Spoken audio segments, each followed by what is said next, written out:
Okay, hi and everyone, welcome back to a brand new vlog. শুভ বিজয়া দশমী। জানি বিজয়া দশমী এখন বাসি হয়ে একদম শেষ অবস্থা, তবুও তোমাদেরকে শুভেচ্ছা তো জানাতেই হবে। দশমী দিন প্রপার শাড়ি টাড়ি পরে রেডি হয়ে চলে গেছি বড় দুর্গাবাড়ি। বড় দুর্গাবাড়িতে তো যে পরিমাণ ভিড় হয় আমরা সকলেই জানি। সারা বছর একটা বাঙালি এই দিনটারই অপেক্ষা করে থাকে, ঢাকের তালে নাচবে। তো সেই পরিমাণ পাটিয়েই নেচেছি, ঘাটে গিয়েও ডিজেতে নেচেছি, ঢাকে নেচেছি, ভাংড়ায় নেচেছি, একদম প্রপার নেচে পা ব্যথা করে এসেছি একদম। 2025-এর দুর্গাপুজোটা খুব ভালোই কাটলো।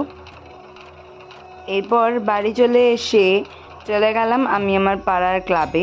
সেখানে গিয়েও আরও নাচানাচি করে বাড়ি চলে আসলাম। চলো নেক্সট ব্লগে দেখা হচ্ছে, টাটা বাই, রাধে রাধে।